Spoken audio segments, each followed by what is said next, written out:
Қайырлы күн. Бүгін біз тоқыма тоқу сабағының екінші бөлімін өтетін боламыз. Бізде екінші сабақта жіппен және крючокпен жұмыс жасаймыз. Яғни ең алдымен біз жіпті ұстап үйренеміз. Міне, жіптің басын осылай ұстап тұрамыз. Міне, және бұлай орап артқа жібереміз. Міне, мына саусағымызбен қысып тұрамыз. Және де мына бізде номерлі екінші номерлі крючок. Қайтадан мынау қысып тұрмыз. Ол қысып тұрған жерден, мына жерден крючогымызды кіргізіп, мына біздегі ұзын қыстырып тұрған мына жіп бізде қашанда жұмыс жібі деп аталады. Сол жұмыс жібін былай шығарып аламыз. Сосын мына саусақты кішкене шығарып, былай түйеміз. Міне. Тағы бір рет көрсетейін. Міне, саусағымызға міне жіптің басын ұстаймыз. Саусағымызға бір орап, арт жаққа тастаймыз. Және мына біздегі жұмыс жіпті мына екі саусақпен қыстыруға болады. Яғни сол кезде бізде оңайырақ болады. Міне, крючогымызды кіргіземіз. Және біздегі сол жұмыс жібін алып шығамыз. Сөйтіп, мына саусағымызды жай ғана тартамыз да, жіпті тартамыз. Міне, бізде міне осындай воздушный петля деген осы көше, мен яғни сабақтарын басқа да мастер-класстарда көбінше көше, ілмек деп жатамын. Міне, соның барлығы осы бір көрініс, яғни өрім деп те атайды. Және тағы ең оңай тағы бір жолын көрсетейін. Мынандай түйінді, мысалы, мені бір орап, мені орап алдыңыз ғой.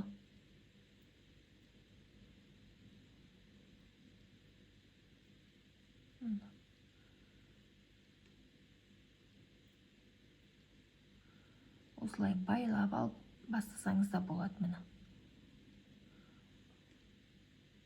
өте оңай тәсіл. Бұл тәсілде мені оны да осылай ораймыз да, орап мына жіпті, яғни қолмен бастап алсаңыздар да болады. Міне, көрдіңіздер ғой, дәл осылай. Мен тағы да бір рет көрсетейін. Просто әшейін байлаймыз. Мысалы, біз ине жіпті түйеміз ғой, сол секілді байлаймыз. Міне.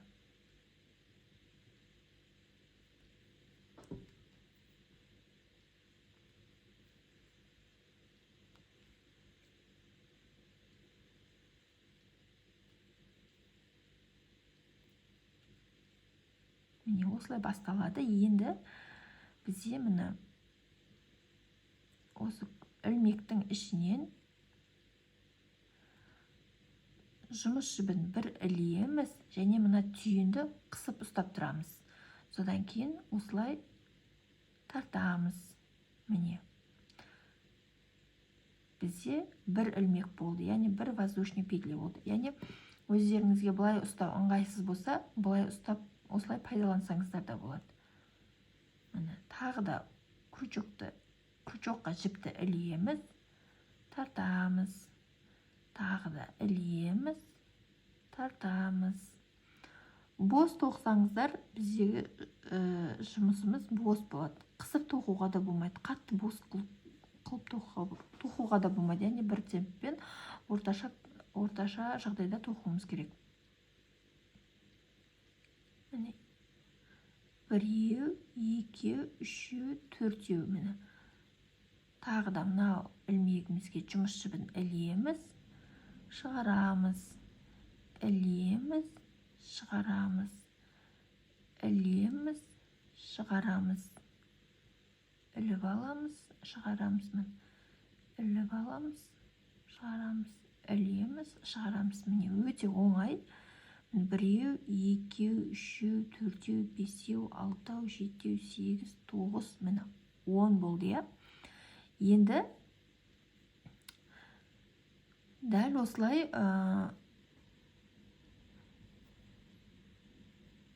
міне 10 болды. Енді бізде екінші қатарда столбик без накидка дегенді көрсететін боламын, яғни орамсыз баған.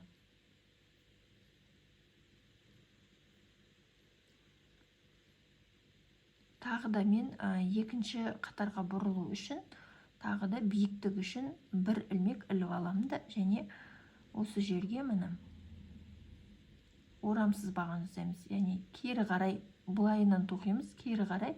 Мысалы, мына жерде бізде мынау 10-шы ілмек болып тұр ғой, сол 10-шы ілмектің ортасынан кіргіземіз. Тағы да іліп аламыз жұмыс жібін и шығарамыз. Содан кейін мына бізде крючогымызда 2 ілмек тұр, сол екеуінен бірде шығарамыз. Тағы да келесіге кіргіземіз, жібімізді шығарамыз. Міне келесіге кіргіземіз, іліп аламыз, және шығарамыз. Бізде жұмысымызды осылай ұстап тұрған ыңғайлы және оңайырақ болады. Келесі ілмектен кіргіземіз, іліп аламыз, және шығарамыз. Міне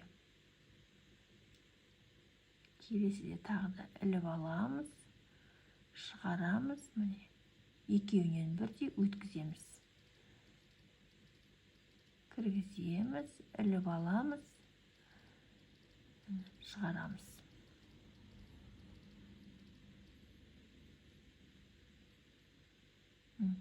Келесі өшеден кіргіземіз, іліп аламыз, шығарамыз.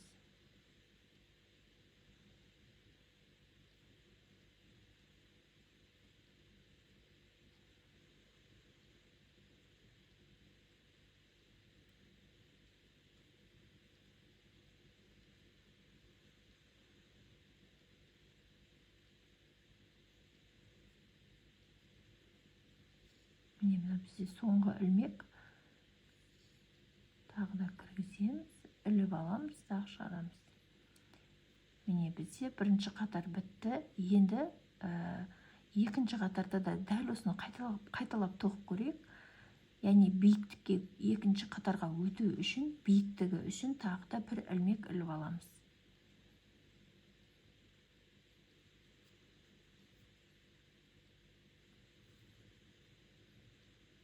Міне бізде мынау бірінші ілмек болатын еді. Осы жерден міне жұмысымызды айналдырамыз да, міне осы жерден өткізіп жібімізді шығарып аламыз. Жіпті үнемі осылай қысып отырамыз, қысып ұстап отырамыз. Міне екінші ілмектен өткіземіз, шығарамыз, өткіземіз, шығарамыз. Міне келесі ілмектен өткіземіз, шығарамыз, өткіземіз, іліп алып шығарамыз.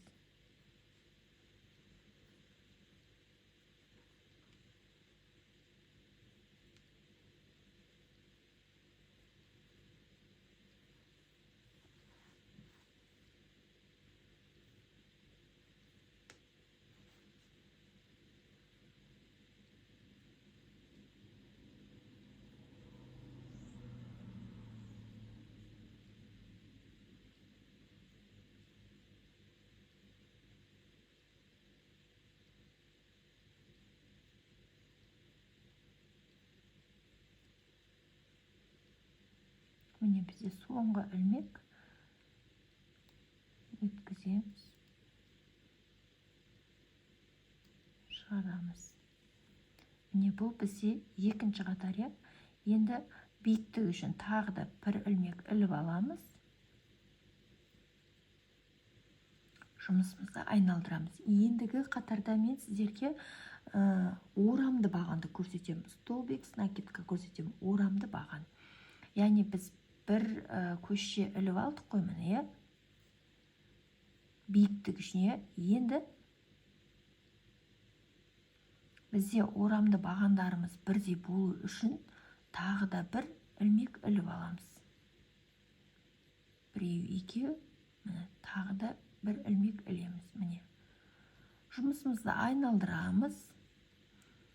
бізде жаңағы екінші қатарда бірден крючокты петляның ішіне кіргізіп іліп алып шығардық, иә. Енді бұда ондай емес. Ондай емес, тағы да бір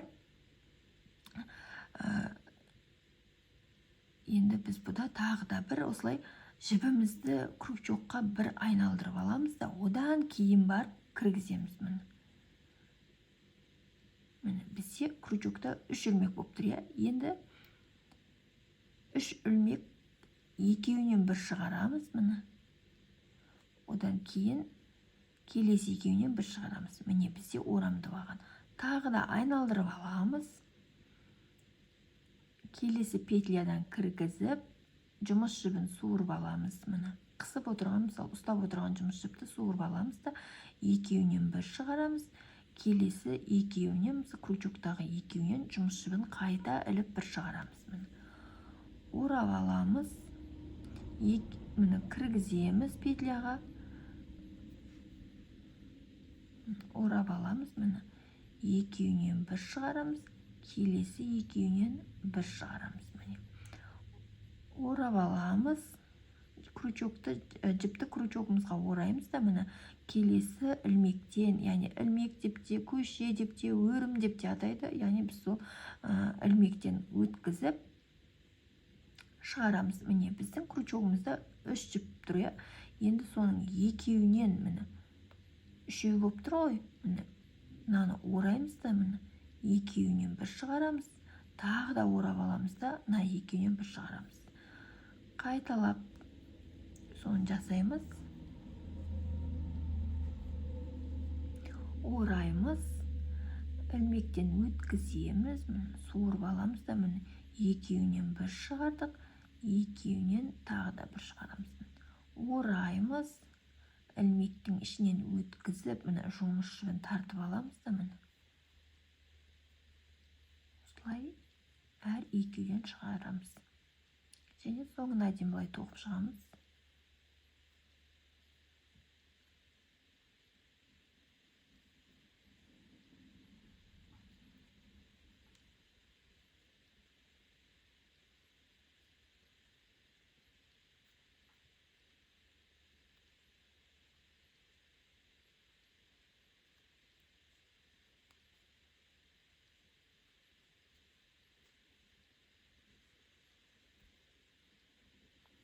Міне, бұл бізде 3-ші ряд бітті, иә. Енді жоғары қарай тағы да 3 ілмек тоқимыз. 2, 3, тағы да осы рядты осылай орамды бағамен тоқып шығамыз.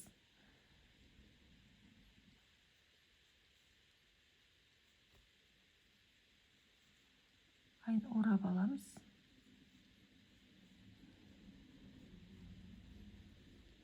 Орап аламыз.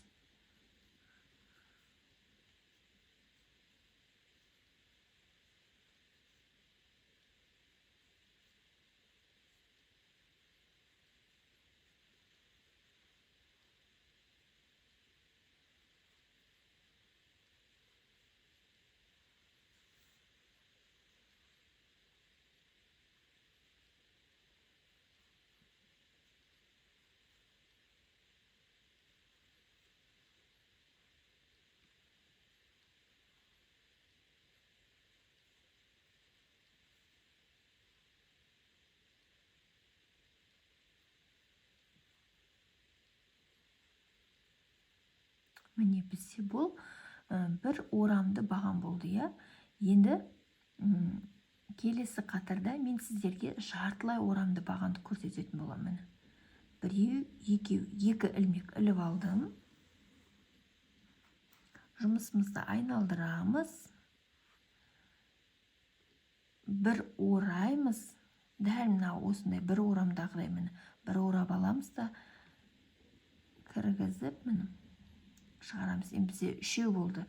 Яғни біз мына астындағы қатарда 3-еуінен 2-ден ғана өткіздік қой. Енді жартылай орамда міне 3-еуінен 1-де өткіземіз. Міне түсінікті ма? Бір ораймыз. Ілмекке кіргізіп, жұмыс жібін суырып аламыз да, міне, яғни бізде мына жерде крючокта 3 тұр. үшеуінен бірдей шығарамыз. Бұл бізде жартылай орамды баған. Ораймыз, жұмыс жібін тартамыз да үшеуінен бірдей өткіземіз. Ораймыз, жұмыс жібін тартамыз, үшеуінен бірдей өткіземіз. Ораймыз, жұмыс жібін тартамыз да үшеуінен бірдей өткіземіз.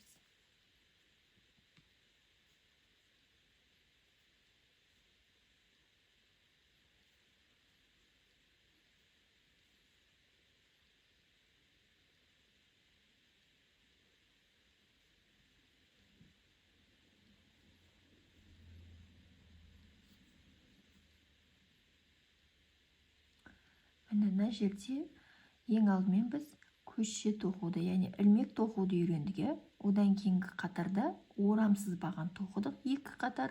Одан кейін екі қатар орамды баған тоқыдық, және бізде ең соңғы қатар орамсыз баған тоқып шықтық. Осылай қолдарыңыз жаттыққанша, осы узорларды жаттап алғанша 3-4 қатар немесе 10-15 қатар тоқып шығуларыңызға болады. Келесі сабақта көріскенше күн жақсы.